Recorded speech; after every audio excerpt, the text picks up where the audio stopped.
hanya teknologi yang sulit yang tidak bisa kita produksi seperti fighters, ya, jet fighter kita.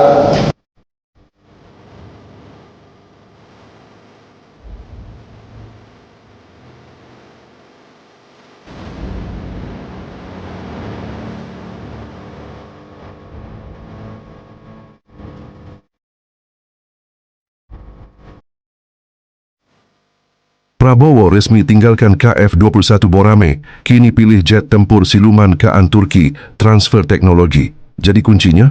Bro, akhirnya babak baru kekuatan udara Indonesia resmi dimulai.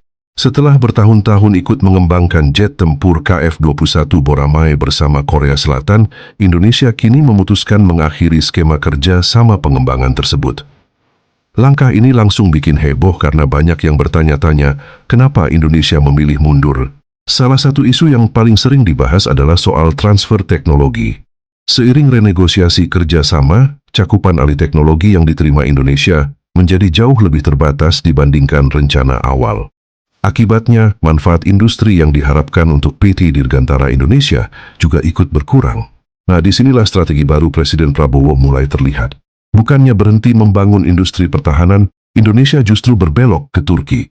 Pemerintah resmi menjalin kerjasama dalam program jet tempur generasi kelima KAAN, lengkap dengan kerjasama industri, produksi di Indonesia, dan transfer teknologi yang lebih luas dibandingkan skema KF-21 yang telah direvisi.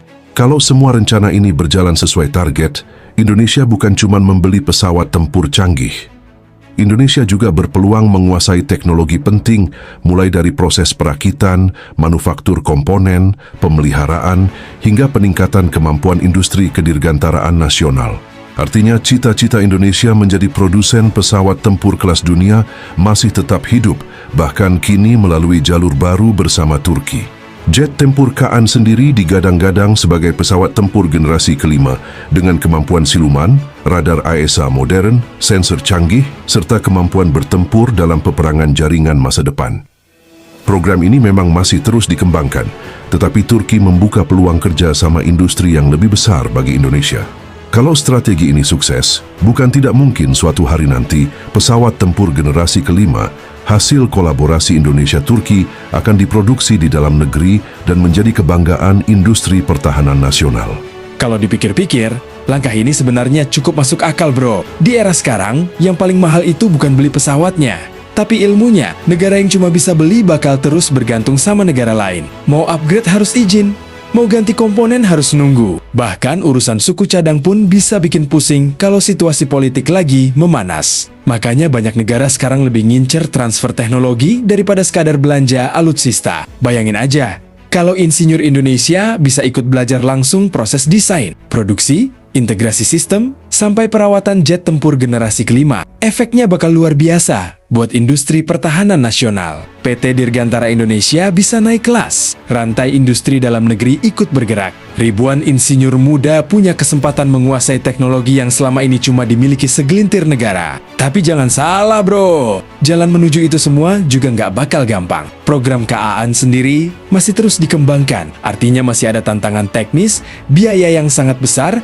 hingga jadwal produksi yang harus benar-benar dipenuhi. Indonesia juga tetap harus memastikan setiap kerjasama banner-banner memberikan manfaat nyata, bukan sekadar janji di atas kertas. Karena pada akhirnya, yang dibutuhkan Indonesia bukan cuma jet tempur yang keren dipamerkan di langit. Yang lebih penting adalah kemampuan membangun, merawat, memodifikasi, bahkan suatu hari nanti menciptakan sendiri pesawat tempur buatan anak bangsa. Kalau target itu berhasil dicapai, bisa jadi keputusan beralih ke Turki akan dikenang sebagai salah satu titik balik terbesar dalam sejarah industri pertahanan Indonesia. Dan yang paling bikin penasaran, bro, ini mungkin baru permulaannya. Kalau kerja sama Indonesia dan Turki berjalan mulus, bukan cuma jet tempur KAAN yang berpotensi dikerjakan bersama. Kedua negara juga sudah menjalin kerjasama di berbagai bidang industri pertahanan. Mulai dari drone tempur, rudal, kendaraan lapis baja, hingga teknologi maritim. Artinya, hubungan ini bisa membuka pintu bagi kolaborasi yang jauh lebih luas di masa depan. Indonesia sendiri punya modal yang nggak bisa diremehkan. Kita punya PT Dirgantara Indonesia yang sudah puluhan tahun memproduksi pesawat, punya ribuan insinyur berbakat, dan pengalaman bekerja sama dengan banyak negara. Tinggal bagaimana semua potensi itu dipadukan dengan teknologi terbaru agar kemampuan industri dalam negeri terus meningkat. Meski begitu, keberhasilan kerjasama ini tetap bergantung pada pelaksanaannya. Yang paling penting, bukan sekadar menandatangani nota kesepahaman, tetapi memastikan setiap komitmen benar-benar diwujudkan. Mulai dari alih teknologi, peningkatan kemampuan SDMI, hingga keterlibatan industri nasional dalam proses produksi. Kalau itu benar-benar terwujud, Indonesia tidak hanya dikenal sebagai pasar pembeli alutsista, tetapi juga sebagai salah satu negara yang mampu ikut mengembangkan teknologi pertahanan modern. Menarik untuk ditunggu bagaimana langkah berikutnya dari pemerintah dan sejauh mana kerjasama dengan Turki akan membawa perubahan bagi kekuatan udara Indonesia. Satu hal yang pasti, persaingan teknologi militer di kawasan semakin ketat, dan Indonesia sedang berusaha mengambil posisi yang lebih strategis di dalamnya. Nah bro, sekarang semua mata tertuju ke langkah nyata setelah penandatanganan kerjasama ini. Masyarakat tentu berharap kerjasama tersebut tidak berhenti di seremoni atau foto bersama saja. Yang paling ditunggu adalah kapan insinyur Indonesia mulai terlibat langsung, kapan fasilitas produksi mulai disiapkan, dan kapan teknologi yang dijanjikan banner-banner mulai mengalir ke dalam negeri. Kalau proses itu berjalan sesuai rencana, dampaknya bukan cuma dirasakan TNI AU, industri nasional juga bisa ikut tumbuh. Perusahaan-perusahaan lokal berpeluang menjadi bagian dari rantai pasok. Universitas bisa terlibat dalam riset, dan generasi muda Indonesia punya kesempatan belajar teknologi kedirgantaraan yang selama ini hanya dikuasai segelintir negara. Tentu saja, semua itu membutuhkan waktu. Membangun industri pesawat tempur bukan pekerjaan 1 atau 2 tahun. Bahkan negara-negara besar pun memerlukan puluhan tahun untuk mencapai kemampuan yang mereka miliki sekarang. Namun yang terpenting, Indonesia sudah menunjukkan ambisi untuk terus meningkatkan kemampuan industrinya sendiri. Semakin banyak teknologi yang bisa dikuasai di dalam negeri, semakin kecil ketergantungan terhadap negara lain. Jadi bro, menurut kalian apakah kerjasama Indonesia dengan Turki ini bakal menjadi lompatan besar bagi industri pertahanan nasional? Atau masih banyak tantangan yang harus dilewati sebelum Indonesia benar-benar mampu memproduksi jet tempur generasi kelima sendiri? Yang jelas, perjalanan ini masih panjang, dan setiap perkembangan terbarunya pasti bakal menarik untuk kita ikuti bersama. Satu hal yang juga perlu diingat bro, di dunia pertahanan modern, perang itu bukan lagi soal siapa yang punya pesawat paling banyak. Yang menang biasanya adalah negara yang menguasai teknologinya. Makanya, banyak negara sekarang berlomba-lomba membangun industri pertahanan sendiri. Karena mereka sadar,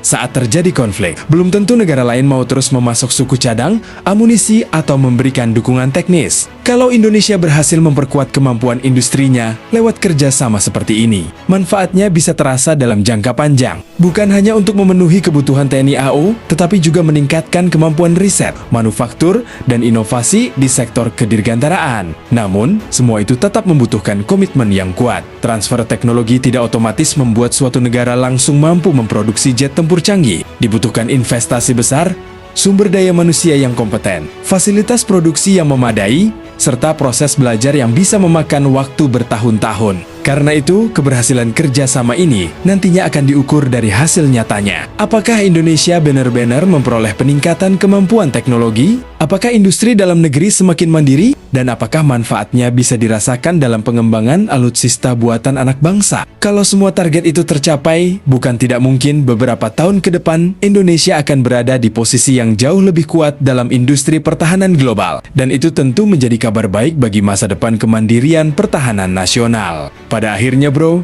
keputusan apapun yang diambil pemerintah pasti akan dinilai dari hasilnya. Bukan sekadar dari janji atau penandatanganan kerjasama. Kalau kerjasama dengan Turki benar-benar mampu menghadirkan peningkatan kemampuan industri, memperluas transfer teknologi, dan melibatkan lebih banyak insinyur Indonesia, tentu ini bisa menjadi salah satu langkah penting menuju kemandirian pertahanan nasional. Namun, kalau tidak, Indonesia tetap harus terus mencari strategi terbaik agar cita-cita membangun industri pesawat tempur sendiri tidak berhenti di atas kertas. Yang jelas, persaingan teknologi militer dunia semakin ketat. Negara yang mampu menguasai teknologi akan jauh lebih siap menghadapi tantangan masa depan dibanding negara yang hanya bergantung pada pembelian dari luar. Nah bro, menurut kalian, apakah keputusan beralih dari program KF-21 ke kerjasama dengan Turki adalah langkah yang tepat? Atau seharusnya Indonesia tetap melanjutkan proyek sebelumnya? Tulis pendapat kalian di kolom komentar. Jangan lupa